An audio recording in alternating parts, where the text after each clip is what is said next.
We are back on Taking Care of Business on Koerner Radio, News Talk, 1180, 1230, KGEO, 1410, KERI, in Albuquerque, New Mexico, on 1000, KKIM, and now on Media.Nook, on, is it Media.Nook? K-Nook Media. Okay. You can't buy these in the mail, Clay. You got to get them form fitted. K-Nook Media. K-Nook Richmond, Media. San Francisco, and surrounding areas. Ah, in the San Francisco Bay Area. Right. My daughter listens to it up there. The Liberal. The Liberal, and she complains all the time about things we say on this program. Yes. Our guest in studio, Ralph Bailey, a local legend here in Kern County. In a number of ways. Funny. Yeah. That's funny. Or in Clay's case, a legend in his own mind.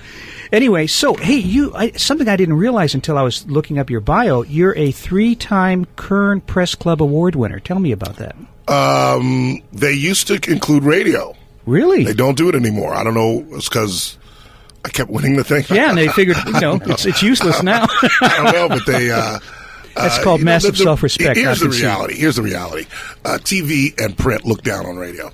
That's the reality. Definitely. Print people hate TV people because print people think TV people are too stupid to write a 32-inch story. TV people hate print people because TV people think print people are too ugly to do what they do. And they both look down on us, kind of like, well, that's the dregs of the dregs. So they don't really respect what way they do. They think that anybody can get on a mic and talk, which is true. Anybody can get in front of this thing and talk. Now, can you get in front of this thing and get numbers? Can you get ratings? Can you get advertising? That's the challenge. You can put a monkey in front of a microphone. And so I just have always felt, having done that for a living, television and print, I've just always felt that there is kind of a natural animosity or disrespect for radio. It sounds like you've worked with Clay before. Yeah, beat me to the punch. Yeah, One of us.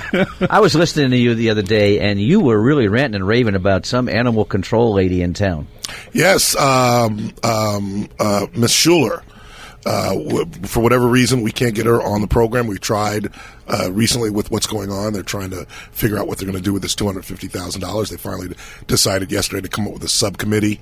Leticia Perez, David Couch are going to be on that. They're going to work with veterans and some of these local groups to try to really solve this ridiculous, embarrassing, stupid dilemma that we have. We're killing 20,000 animals a year.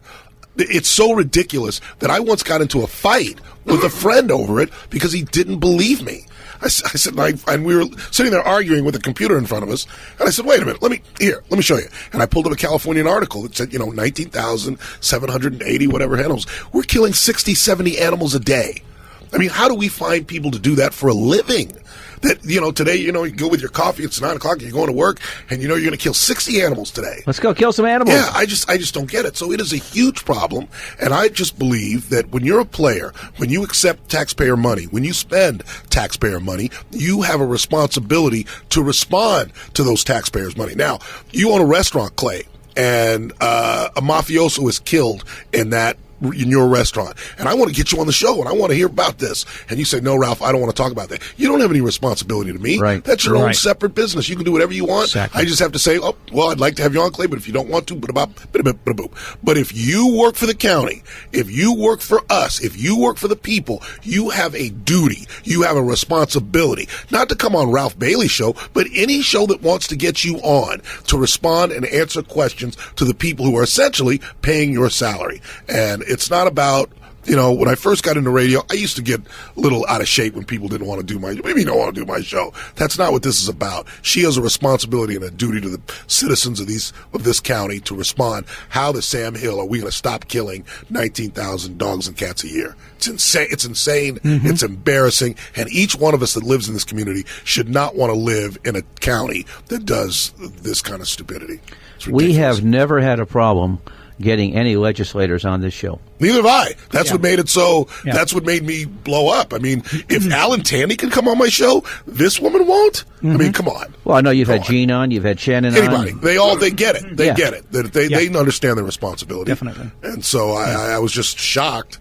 In fact, I had to pull in my muscle and get Mike Maggard to lean on her a little bit and say, "What's going on here?" Sure.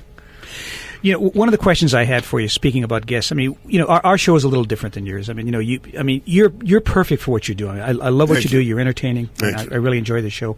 For us, this has kind of been every time I have a radio show, it's kind of a dream for me because we just go through a bucket list of people you want to interview, and it's amazing who, like, we've had Steve Forbes, Newt Gingrich, George Will. We just make a bucket list and check it off. For you don't do a lot of guests per se. You don't do, like, we're packed with guests, but yet you make it interesting. You've just got that type of personality. What do you do that makes Ralph Bailey unique? It makes Ralph Bailey Ralph Bailey. I approach the show like a audio newspaper. Every day I wake up and I try to say to myself, what are people talking about? What are people talking about at the water cooler? What are they talking about in the hallways? What are they talking about when they meet their husbands for lunch? Hey, did you hear this? Did you hear that? What are they talking about when they get home? And that's what I've got to touch upon. And my goal is to go local, local, local. Right. I think to do national stuff is lazy when you have a daily show, because all you got to do, and there are local people that do this, is watch Fox or watch the national thing, write down the talking points, go on, listen to the national guys on the radio, and spit that out. And I've seen it done. I've seen it done with notes and scripts. I know who you're talking about. Which is amazing. Blew me away. To us? But not a daily show.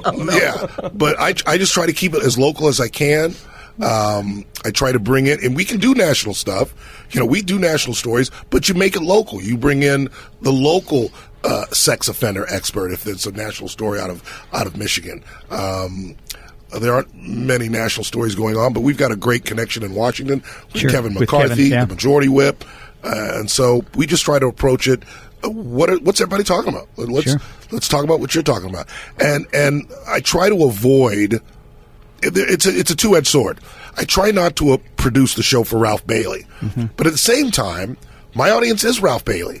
My audience is middle-aged. My audience is mostly men.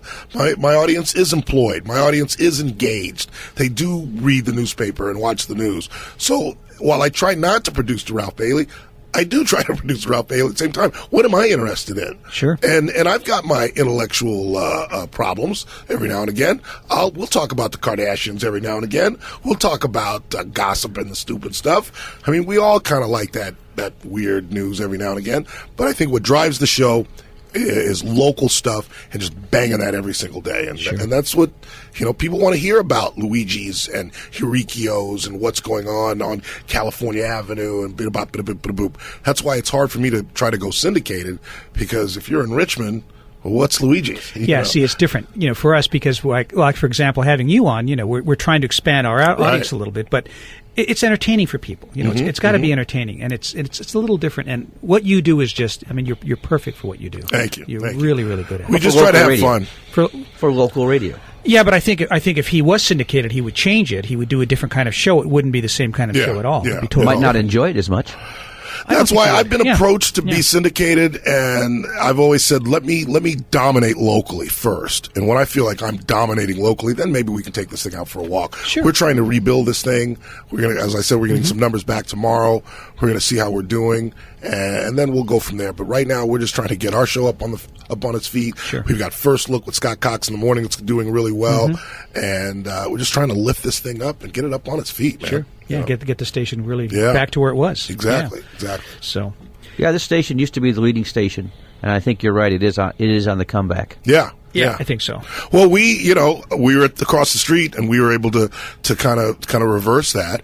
Obviously, the big thing was Rush Limbaugh. I mean, let's face it. Oh, yeah. You get Rush Limbaugh, you're going to be the main station in town. And you had Rush Limbaugh. We got him over there at the other station. And so now it's our job to kind of steal that. And I know how to do it. And you don't do it by even talking about them. You just keep your eyes on the prize and do what you do best. Exactly. And just let the chips fall where they may. Yep, and the numbers will dictate it eventually. Yeah. The cream will eventually rise to the top. We're shocked that we've had, in the 9 months, the type of success we've had. We thought it would take about 2 years before we really got up on its feet, but we're the number one news talk show in our time slot from 3 to 6. And again, we'll get some numbers back here soon. We'll find out what's going on. One thing I wanted to talk to you about, I think this is probably the one place I can see where the three of us might disagree, the future of the Republican Party. I wanted to talk a little bit about that. You're not really big on the Tea Party and that what you consider an extremist end of the wing? I don't know if I'd call it extremist. It's angry.